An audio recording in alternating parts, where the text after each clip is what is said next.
Retorno, me abrigo em Buda, retorno e me abrigo no Dharma, retorno e me abrigo na Sangha.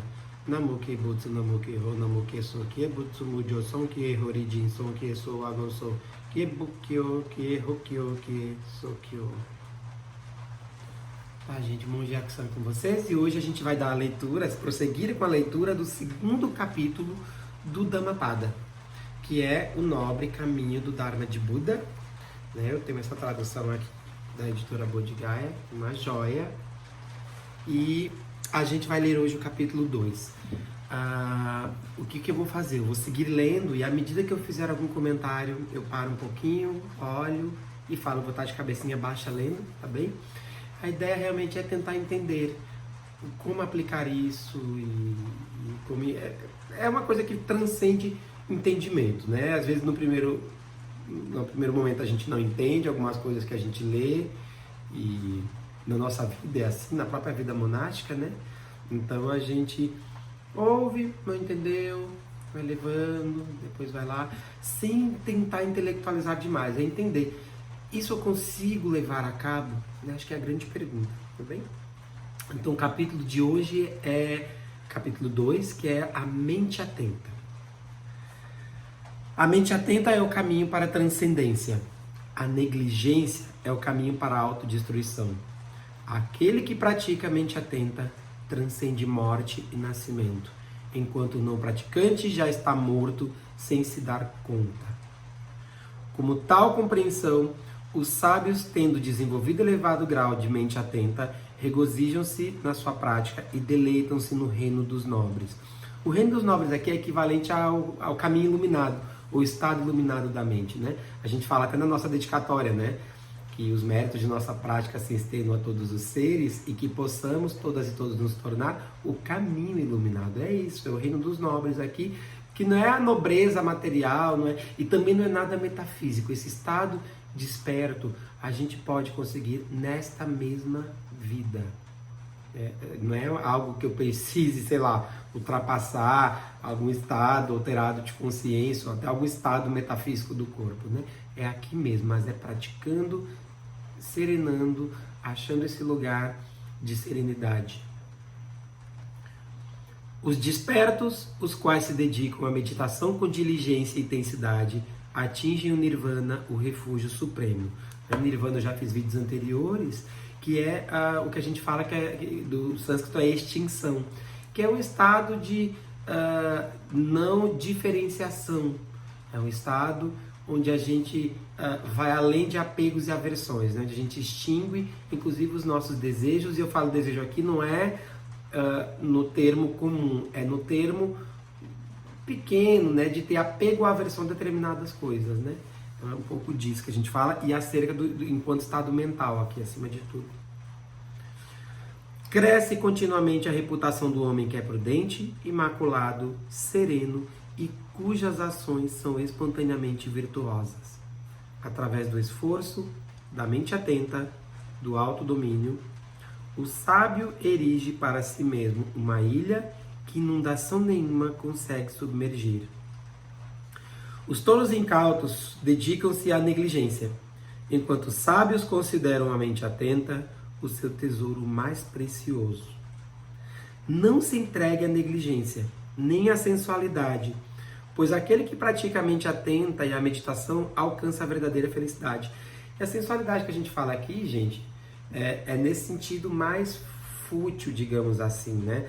Não é só a sensualidade enquanto carnal sexual, né? A gente fala de sensualidade aqui, até às vezes se usa esse termo como uma sobrecarga dos sentidos. Então, quando eu sou muito indulgente, e aí sim, né, me passo, né, uso em excesso a energia sexual, embriago demais, eu acabo fazendo coisas em excesso, sendo muito indulgente, e lembrando que a vida, a gente tem esse estado desperto, gente, ele requer prática, e o nome prática é isso, né? A gente não vê no mundo a passeio, né? Assim que a gente fala, e não estar no mundo a passeio é isso. A sensualidade é estar no mundo a passeio, é um pouco disso.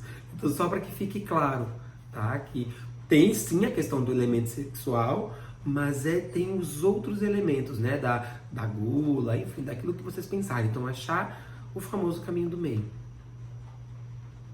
Quando um homem prudente vence o comportamento negligente através da mente atenta, ele ascende à suprema sabedoria e, livre do sofrimento, ele contempla a multidão desolada, como alguém no cume de uma montanha alta observa os habitantes da planície. E aqui, gente, eu abro um parênteses para falar desse homem prudente vencendo o comportamento negligente, e eu falo com relação à negligência em relação ao sofrimento. E eu vou falar disso porque está se falando muito em racismo, em tipos de opressão.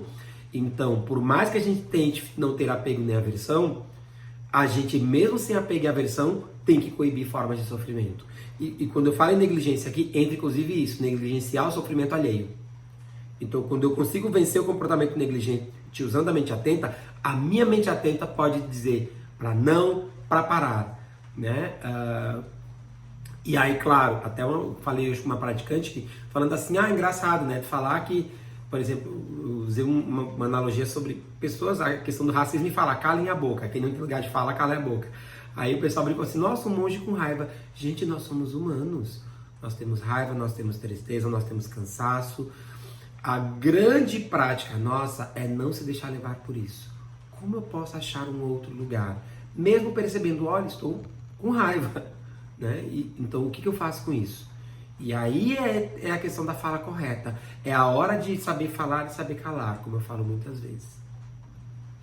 Diligente entre os distraídos, desperto entre os adormecidos, o praticante da mente atenta supera os demais com sua sabedoria, assim como o corcel veloz ultrapassa um cavalo manco. Foi pela mente atenta que Magavat, o senhor dos dois reinos, galgou a liderança entre os deuses. A diligência é sempre louvável e a negligência é sempre reprovável. Magavata aqui, gente, é um termo que se fala do hinduísmo, que é o rei de certos reinos celestiais, né? E se falam de muitos reinos metafísicos, e o Magavata é um pouco, ele representa isso, né? Que ele alcançou a liderança entre os deuses através da mente atenta. E é um pouco disso, né? Quando a gente fala de Budas e Bodhisattvas, é isso, né? O Bodhisattva é o ser que, digamos, abriu mão da sua iluminação, né? do seu estado iluminado, para salvar as pessoas. E Buda é alguém que está desperto, né? Então a gente fala de Budas e Bodhisattvas. Né? Então é muito precioso isso, porque é através da mente atenta, né? E com a diligência buscando essa mente atenta. A diligência que não é sofrimento, é empenhar-se, né? Um pouco disso. O buscador que se concentra na mente atenta, temendo a distração, consome seus obscurecimentos, assim como o fogo que avança sobre a palha seca. Ele extingue os grilhões, sejam grandes ou pequenos. E o buscador aqui entra o próprio termo praticante, né? Discípulo, monástico, alguém que busca esclarecimento, que busca entender as coisas, né? O simples fato de buscar entendimento sobre, o que é a vida, o que eu posso fazer com todo esse cenário de pandemia, de muita intolerância, de muita emissão de opinião, achar esse lugar é um lugar de busca, né? Então, o nome buscador é por isso. O monge ou leigo que se concentra na mente atenta, consciente do período da distração, não se sujeita à decadência. Está na presença do próprio Nirvana. Então é um pouco isso, né? A questão das distrações acontece, né? A gente tem o mind wandering, mas tem as distrações por coisas menores, por brigas tolas, por compreensões erradas. Todo mundo quer ter razão hoje em dia. A gente tem a ditadura das opiniões, como eu chamo, né? Todo mundo tem uma opinião sobre determinado assunto, todo mundo consegue, inclusive, querer dar carapuças que nós não temos, dar rótulos que nós não temos. Isso é um tanto quanto perigoso. Então, que lugar é esse de estado natural da mente, que é esse estado do despertar, que vai além desses apegos, dessas aversões, da sensualidade e das distrações, né? Procure esse lugar, tá bem? E que os méritos de nossa prática se estendam a todos os seres, que possamos, todas e todos, nos tornar o caminho iluminado. E até o próximo vídeo.